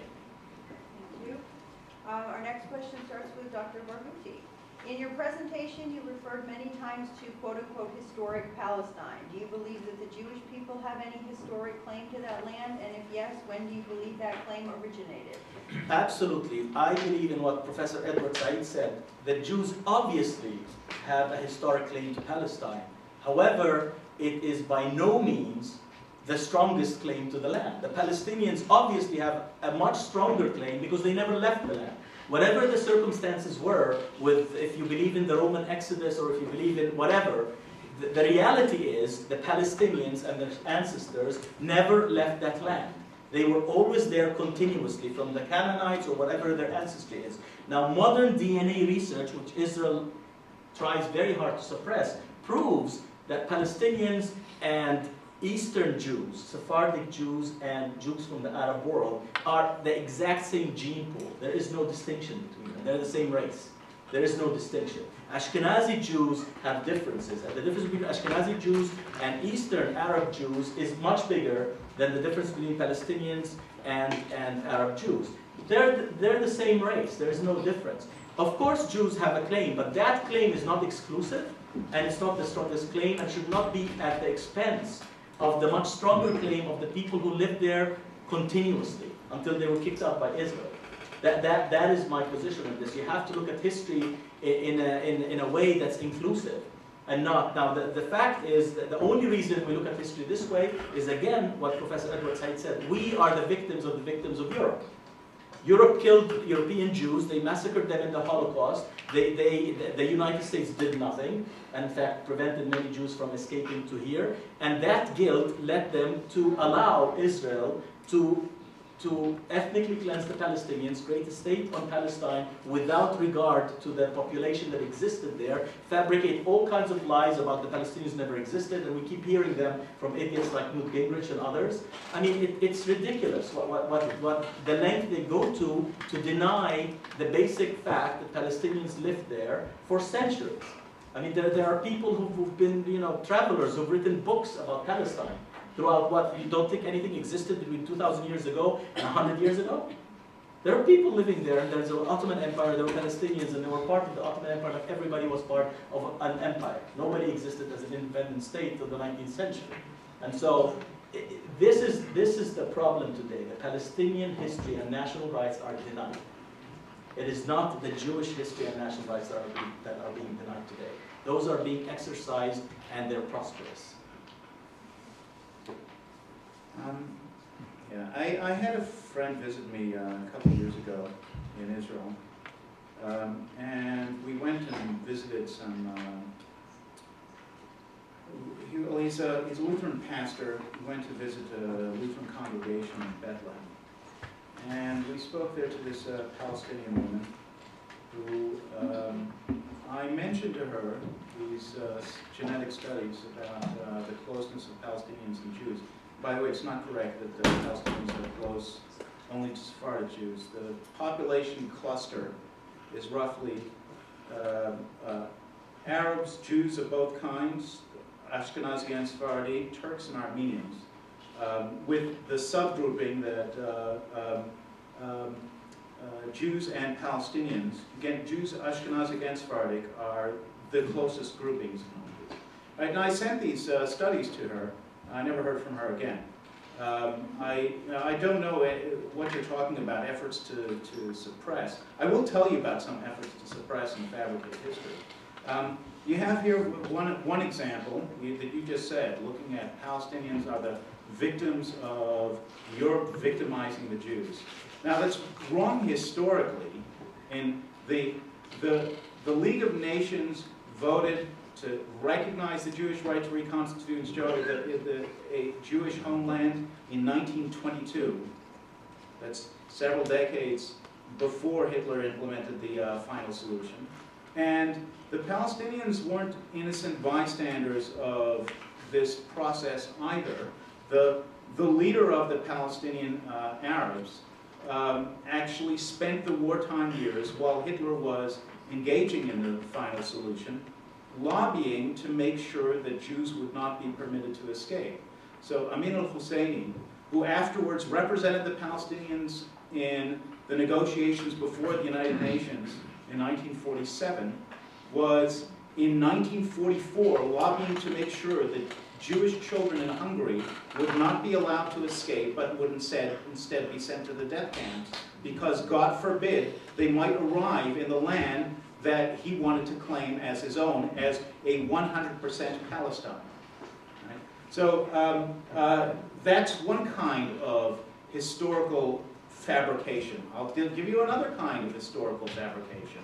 The Palestinian Authority continuously engages in these efforts to deny the historicity of the Jewish past in this land. There's no doubt that there is an Arab past as well, and that at some point this Arab past became a Palestinian Arab past. That the Palestinian Arabs, at some point in the 20th century, developed a national identity that was distinct and powerful. But it's also true that there's a Jewish history going back, and this Jewish history goes back millennia, and you can walk around in Israel and touch it. It's in the ground. Right? And for this reason, you have the Palestinian Authority engaging not only in destruction of historical and archaeological artifacts, but you have the Palestinian Authority putting out official documents stating that the Temple Mount, on which the Jewish temple stood, is in fact a fabrication. There were never any temples there. You have a denial of the entire past history, both of the Jewish thriving in this land, and by the way also of Arab oppression of Jews, which I have to say, thankfully, never reached the level of Christian oppression of Jews in Europe, or even, frankly, in the Holy Land during the Crusades. But it is real, it is there. Your family comes from Safed, from Tzfat. So there was a thriving Jewish community there in the 17th century that was basically wiped out by Arabs. It was reconstituted later. But it is a fact that there have been periodic oppressions and pogroms and violent actions against Jews throughout the history of Arab rule in the Holy Land. This is not a one-way history. And if you want to have a mutual recognition of rights, and one of the things that has to happen is you have to recognize the uncomfortable parts of the history as well as the comfortable parts. We have a history there, you have a history there. Some parts of it are good, and some parts of it are bad. This shouldn't be, and ought not to be, this claim with this attempt to rewrite history in order to make a superior claim for today. Thank you. Sorry. No, no worries.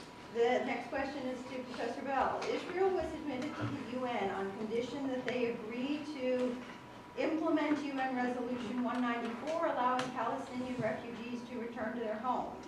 As a legal scholar, do you believe Israel has a legal obligation to fulfill their promise or be removed from the UN? All right, if you're asking me to call on my legal scholarship, I'll tell you a very, very simple answer. Article 1 of the UN Charter says something very, very simple, which is there's sovereign equality of all states. There's no such thing as a UN Charter as a conditional membership in the United Nations. There's only one kind of membership. You're either in or you're out.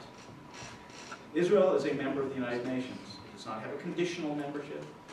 Membership is not conditional on it following the General Assembly's suggestion that it do this, that, or the other. Now, how to interpret Article 11 of General Assembly Resolution 194 is a really, really interesting question. But it's not a legal question. It's a political question. And it's a shame to get into this silly argument. It is clear that under international law, Israel has the same rights of sovereign equality in the United Nations as every other state, and Israel has the same rights to control its borders and decide on whom to bestow citizenship when they enter as every other state. I mean, you have to know better, Professor Bill. No state in the United Nations has the right to deny indigenous populations the right to their homes. No state. The United States or Australia, every state has the obligation for continued membership in the United Nations to allow the indigenous population. You keep mentioning Palestinians as a foreign people, that Israel has the right to decide who from the foreigners can become citizens. This is not a foreign people. This is the indigenous population that was kicked out in 1947, 48, 49, or fled, or whatever you want to call it. In every instance of refugees since that time, whether it's in Darfur, or in the Congo, or in Rwanda, or in Kosovo, or in Bosnia, the United Nations has implemented the right of those refugees to return to their homes. Not to a land, to their homes.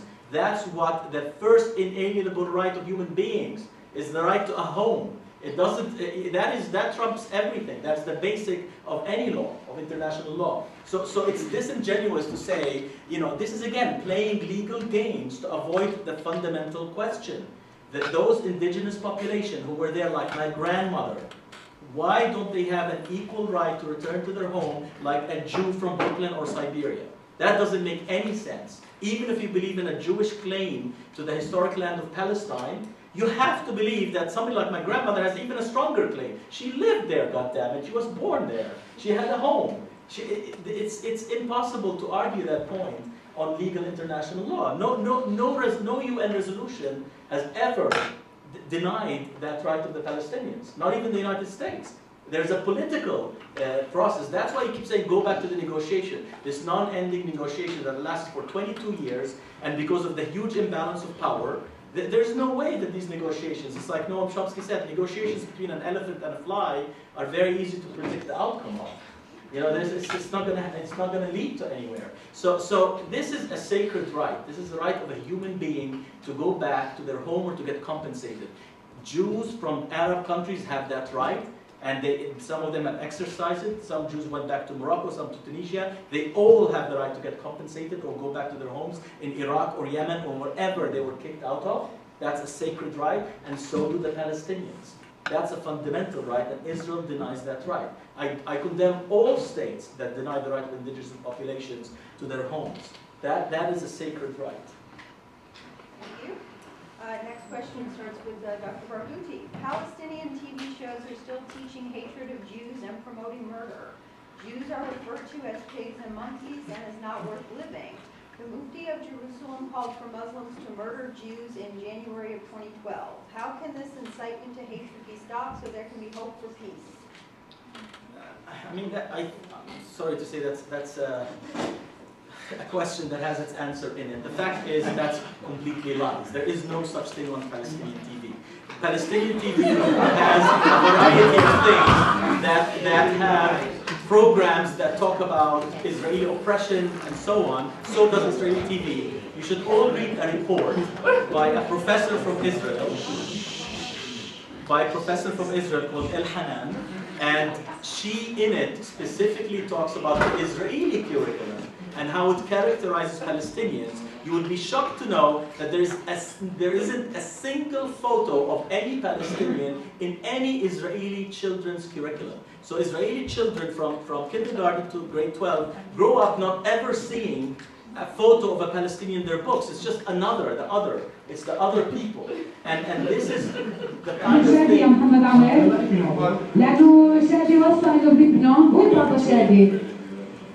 We definitely get better.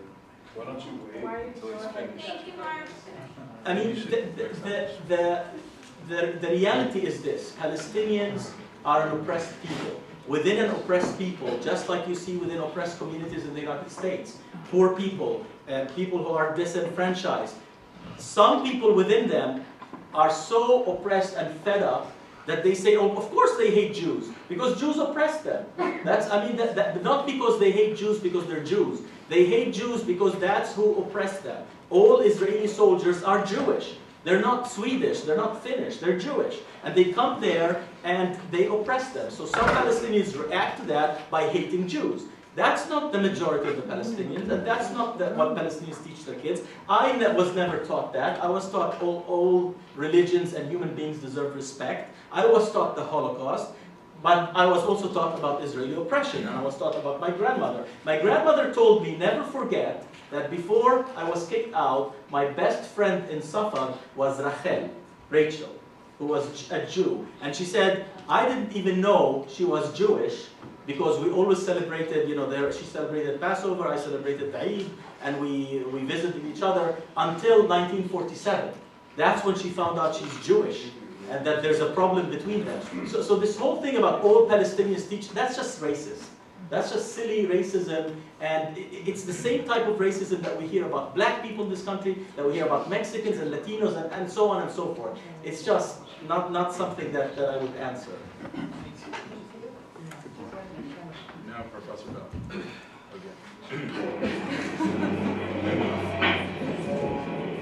النهارده شويه مختلف لانه ضفت طفله مسلمه وفعلا مسلمه. المفروض ان شاء الله ربنا يقدرنا وكلنا نربي ولادنا نفس التربيه دي بحيث يطلع كل الجيل الجاي اولادنا كلهم مسلمين صح، فاهمين يعني انهم مسلمين وفاهمين اعدائهم مسلمين. الطفله دي هتعرف دلوقتي على نفسها. هي بنت اخت ليا في الله والده، وبنت فنان مصري عربي، وهي اسمها بسمله واسمها كمان. السلام عليكم. ورحمه الله وبركاته. اسمك ايه؟ بسمله. عندك كام سنه؟ 3 انت مسلمه؟ بسمله، انت تعرفي اليهود؟ بتحبيهم؟ لا ما بتحبيهمش ليه؟ عشان هم ايه؟ عشان هم قردة وخنازير؟ مين قال عليهم كده؟ قال عليهم خير؟ قال عليهم في القرآن كده صح. طب يا بسملة اليهود بيعملوا ايه؟ بيعملوا ايه؟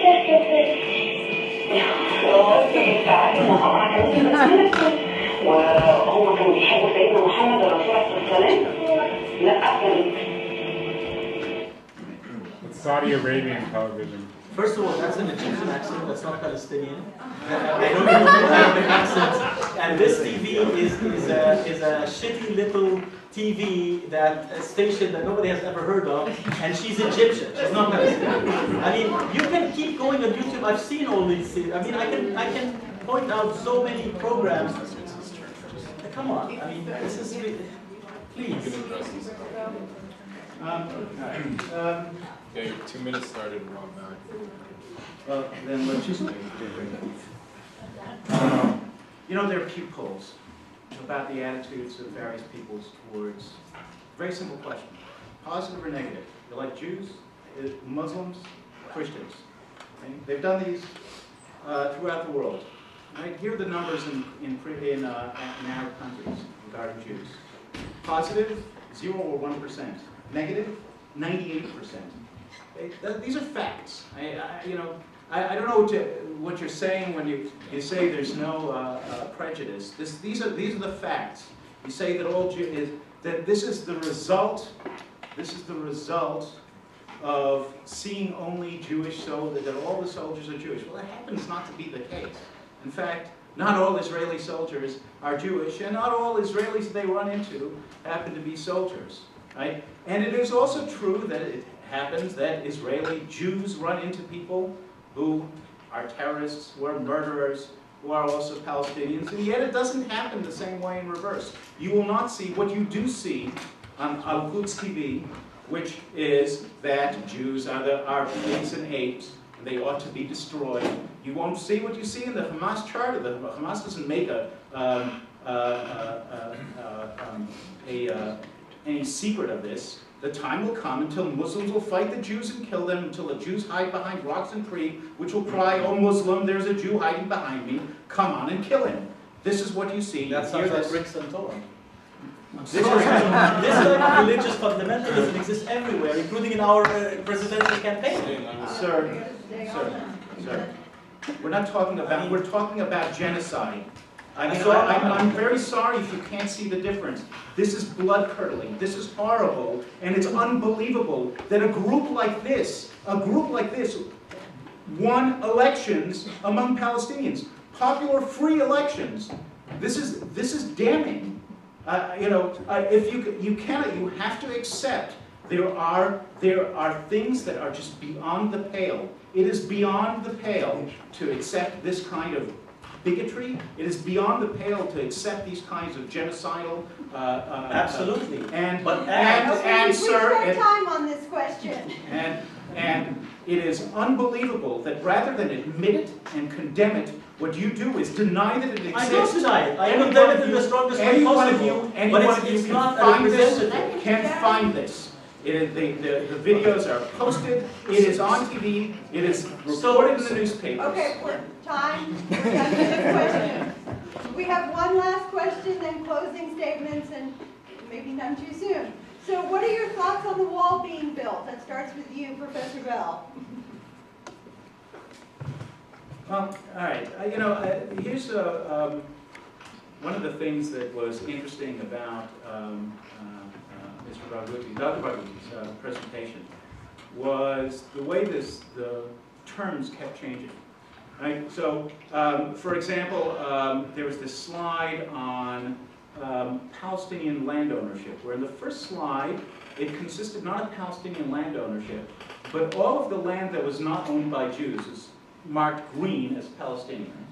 And then at the end, all of the areas where the Palestinian Authority exercises some form of quasi-sovereignty was marked as green. You see it shrinks, but they're not comparing the same thing. If you want to ask, where's the place within that territory that Palestinian Arabs could own land in 1946? The answer, it's all green. Where's the place where they can own land today? It's also all green. Right? Now, so Mr. Barghouti says that if you look at the barrier, it's all wall. Well, yes, if you look at 7% of it, all that 7%, it's actually 6%, is all wall. But the rest of it is not all wall. Now, this is just a matter of semantics. The bottom line is, what is the best way for Israel to fight the terrorist groups that came and murdered 1,000 Israelis, men, women, children, in synagogues, in buses, in schools, in cafes. Now, there are high impact ways, there are low impact ways. The low impact, the least impinging way is to try to have a place where their movement can be observed. That is why you have checkpoints in airports. That's why you go through a security line. And yes, sadly, that's why there's a security line when Palestinians cross from the West Bank into Israel. I wish it were different. But the fact is, as long as there are terrorist groups, as long as every single major Palestinian party has an associated terrorist group with it, as long as Palestinians, terrorists, have streets and roads named after them, and schools and playgrounds named after them by the Palestinian Authority, instead of being put up on war crimes charges, it's going to be a fact that Israel is going to have methods of trying to stop terrorists before they get to their targets and murder people. I think it is really ironic that people who defend Israel always talk about the potential crimes of Palestinians in addition to the terrorism committed by Palestinians, which pales in comparison to the 100 times number of civilian deaths between Palestinians and Israelis over the last 65 years. Israel has committed the war crimes. It's not a potential of committing. They just have this, it's so infuriating because it is the oppressor claiming to be the victim. But luckily, there are people in this world, including the International Court of Justice, that can see beyond that. In 2004, in July 9th, including the voting of the American judge, which was the only judge that held the deliberations, they found the following about the wall. The court finds that the construction by Israel of a wall in the occupied Palestinian territory, because the absolute majority of the wall is built on occupied land, not inside Israel. It's built on the occupied territories. And its associated regime are contrary to international law. Israel must cease forthwith the works of the construction of the wall, dismantle those parts of that structure situated within the occupied Palestinian territory, and forthwith repeal or render ineffective all legislative and regulatory acts adopted with a view to construction of the wall. In other words, the International Court of Justice heard the argument about Israel, saying, you want to maintain your security, build a wall on your land. If really that's what you want to do.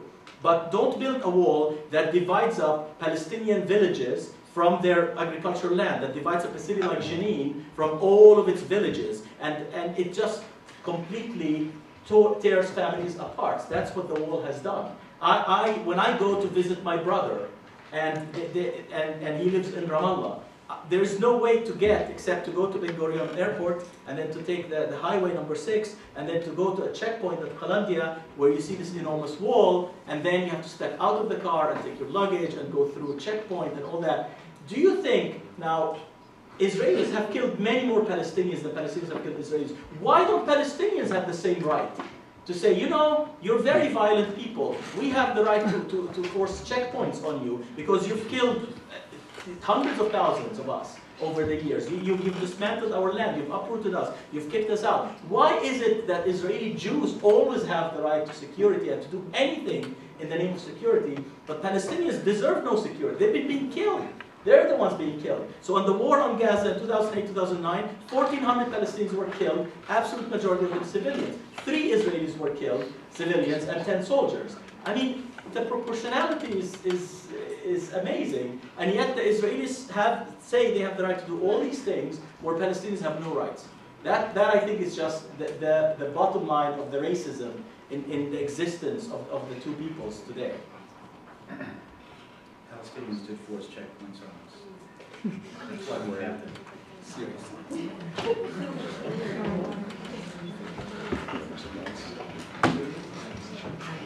I'm sorry, can I repeat that? Absolutely. I've been honest, Israelis partnered with the Palestinians providing equal rights to live in their land, including Gaza, West Bank, and Golan as one country. Well, I don't see any way for Israelis to partner with Palestinians in giving equal rights to Jews and Palestinians in Gaza. Israel does not control Gaza. And I don't see Hamas as the kind of organization that's eager to partner with Jews in creating a regime that gives equal rights to both. Israel does give equal rights to Jews and Palestinians throughout the entire land, including Gaza. The West Bank remains to be negotiated. We'll see whether something gets successfully negotiated or not. The truth is, I don't have any particular problem with extending equal rights to Jews and Palestinians and the West Bank too, if negotiations fall apart. Although I imagine the Palestinians would strongly oppose that. You need to read the card too. No, I'll just respond by quoting from Stefan Essel, who is, he must be 93 now or something. He is one of the, Foreign Policy magazine named it to its top list of top global thinkers.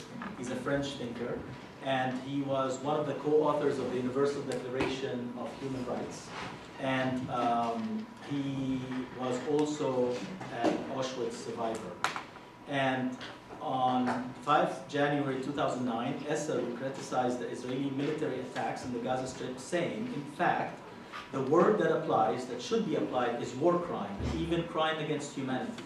But this word must be used carefully, especially when one is in Geneva, the seat of the High Commissioner for Human Rights, who may have an important opinion on that issue. For my part, having visited Gaza, having seen the refugee camps with thousands of children, the manner in which they are bombed appears as a veritable crime against humanity. Stefan Essel has published a booklet 2 years ago in France that sold immediately more than 3.5 million copies, and it's called Time for Outrage. It's about talking to people in the world to rise up against their situations. It's not about Palestine, but in it he mentions Palestine. And as a Jew, he says, as a Nazi Holocaust survivor, and as a co-author of the Universal Declaration of Human Rights, he cannot but side with the Palestinians in this. Now, with all this to say that Israel doesn't control Gaza, I mean, come on, Israel controls the Sea of Gaza, controls the space of Gaza, controls any entry to Gaza, pressures Egypt to even control the border between Rafah and Gaza. It controls all aspects of life of the Palestinians. And David Cameron, the Prime Minister of the UK, and again, not a friend of the Palestinians, has called Gaza an open-air prison. It's not me, it's the Prime Minister of Britain, one of the closest allies of Israel. Thank you. We have two questions that just came in that I suppose we could read as somewhat related, but you can take them however you will. And so it starts with you, Dr. Barghouti. Have you ever considered that it is your leaders who have prevented you from realizing the realization of your rights? And why do the Palestinians refuse to sit down with the Israelis in order to negotiate peace and two states? Of course I've considered that it's my leaders, and I know it's my leaders that are part of the problem. That's why I believe in a mass movement and an international movement based on universal rights of all human beings. I don't believe in the current leaders of the Palestinians, none of them. However, to say that the Palestinians haven't sat down negotiations, come on. Where have this person been in the world? Haven't heard of the Oslo agreements and 22 years of non-ending negotiations with Jordan and Egypt and the Palestinians and every country in the world, and Taba and Camp David and you name it, Dayton, Ohio, and on and on and on and on. The issue is not about negotiations. The issue is Israel does not accept today the establishment of a Palestinian state. It has never accepted it. It doesn't want it. If they wanted it, it would have happened in a day. The reality is, because of all the settlements and all the obstacles and the disintegration of the Palestinian national movement, it's almost become impossible for a Palestinian state to exist. So people like me now have to struggle with a much more universal message, that of equal rights for everybody within one state. Because I think two states is impossible. Now the Israelis have to tell me what is wrong with having one state where Israeli Jews and Palestinian Christians and Muslims and Druze and so on are completely equal. They get the same rights of nationhood, they get the same rights of return, they get the same rights of voting, they get the same rights of economy and land ownership and everything. Complete equality, like we have in the United States. It's not a bad model. A multi-ethnic, multicultural, completely democratic secular state where there's no room for ethnocentric, religious-centric legislation or laws or discrimination or political reality. I want to hear what is wrong with that. So, What's wrong with a multi-ethnic, multi-religious democracy for all peoples? Nothing. That's in fact what you have. The question is, how are you going to have a multi-ethnic, multi-religious, multinational democracy in which two distinct people get to exercise their incompatible claims of self-determination? Now that you're not going to be able to have. Now, your solution to this is to deny the Jews their right to self-determination. No, I never said that. And, well, yes you did. You said you opposed the Jewish state. That's what you just said. I never said I opposed the right of the Jews for Sir, self-determination. I didn't interrupt you beforehand. Sorry. Now, I'm sorry. Could you, could I just have the card again? We strayed a little bit from the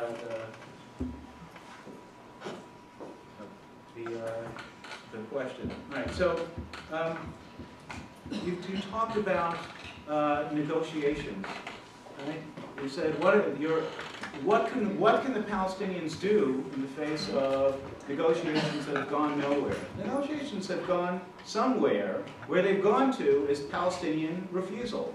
Palestinians get an offer and they turn it down. And they got another offer and they turn it down. And they got another offer and they turn it down. Now, you can take a horse to water. You can't make it drink. You know, the Palestinians refuse 3 distinct offers of peaceful coexistence side by side with Israel. And then they claim, well, because we can't reach an accommodation, therefore you have to meet all of our territorial demands unconditionally without peace. Well, it doesn't work that way. Right? You can't both deny the successful outcome of the negotiations and then reap the benefits of having denied those benefits. Now, I understand the Palestinians have territorial claims, and they have every right to put them forward in negotiations, but you have to understand that ultimately they're not going to be met in their entirety. Right? I understand that the Palestinians think that they've made enough compromises in and among themselves that they're not interested in making any further compromises with Israel. But negotiations don't work that way. You can't make all the compromises to yourself in advance and decide, this is my first offer, my last offer, my only offer. And in the Palestinian case, by the way, there's no offer there. It is, there's an unconditional demand, this is what we want, and if we don't get it, we're not interested. And then the demand, by the way, says, no recognition of any Jewish rights of self-determination. The full enjoyments of the unlawful Arab aggression in 1948 as some form of territorial sovereignty, rights to control the immigration to both states, both to the state of Palestine and to the state of Israel, and ultimately the ability to carry on to keep prosecuting the war. Now, I have to say, we had an agreement in 1993. One of the central pieces of the agreement was all further disputes would be carried on solely by peaceful means. And yet, in 2000, that didn't happen. Buses started blowing up, synagogues started blowing up, cafes started blowing up. Right? There's a trust deficit when one side celebrates terrorism. It's very difficult to forget that and say, why don't we give them a chance to moderate? Well, it's going to be very, very difficult to do that. Okay, thank you very much, gentlemen. Thank you to all of you who submitted questions. Oh, thank you very much. And so now we will do just closing statements. You have 3 minutes to give us your final thoughts. And Dr. Barghouti, since we started everything with you, you get to start the last thing too. Very simple. Look, the reality is this. Israel is a country that exists today. It's one of the richest countries in the world. It is a country funded and supported by the only superpower in the world and gets more than $3 billion a year from that country, the United States. Israel has uprooted the Palestinians. Regardless of who to blame, I'm not going to be in the blame game. The end result is the Palestinians have been uprooted from their lands, from their homes. People, human beings, taken out of their lands, have not been given that right ever to go back to that land. They don't have a state.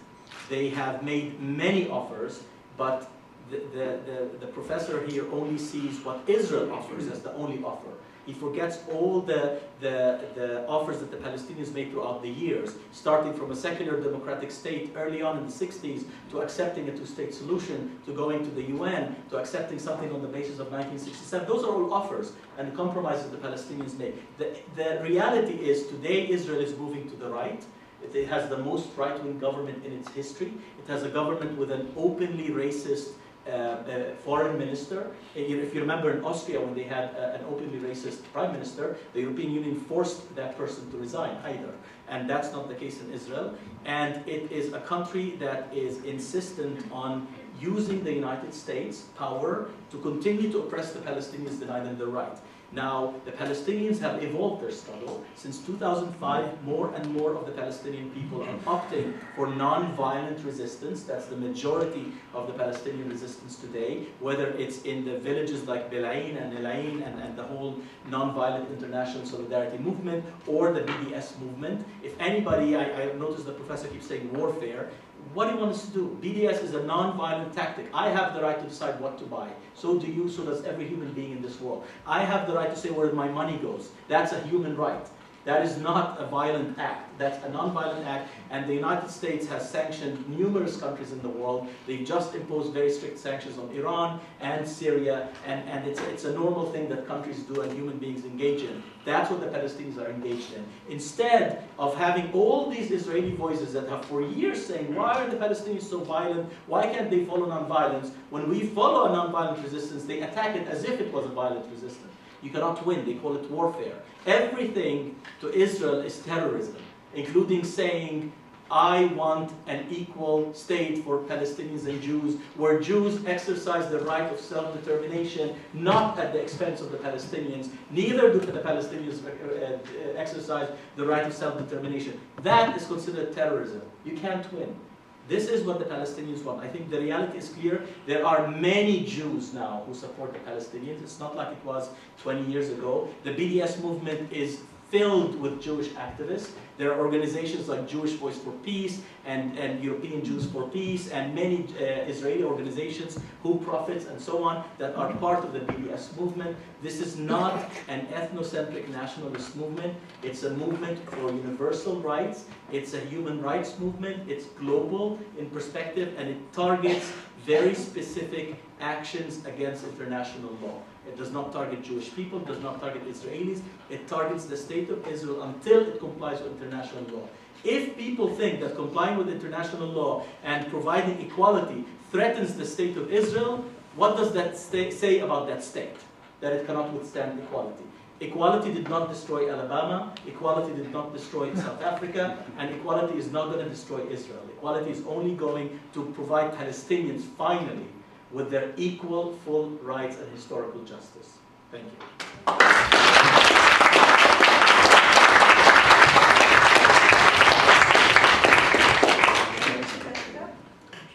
I'd like to begin actually with something that Dr. Barghouti just said. There are many Jews that support the Palestinians. There are. There always have been. And God willing, there always will be in the future. And I hope that they will come when there will be many Palestinians who support the Jews.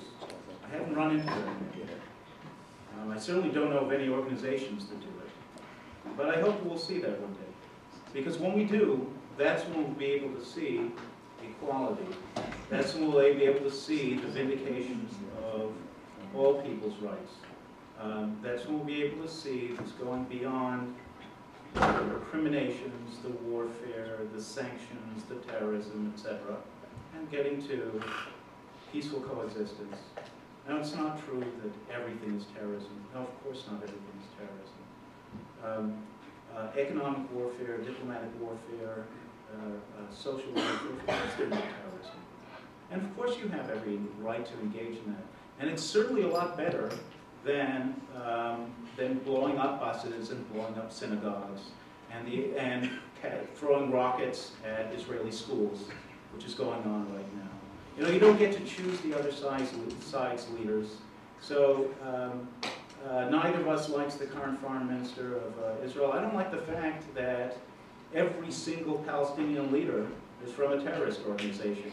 This is a really disturbing thing to me. But you know what? I don't get to choose that. The Palestinians got to choose that. This is what we have to deal with. I think that let's understand, let's stop deluding ourselves. If you would like to try to twist international law so that only Palestinians have rights and Jews have no rights, and demanding that Jewish rights be sacrificed on the altar of Palestinian extremism is causing compliance with international law, I can't disabuse you of that self-delusion. But I will say that as long as you hold it, there's really no hope to go forward peacefully. And I hope that someday you'll take a second look at that. Thank you. Thank you.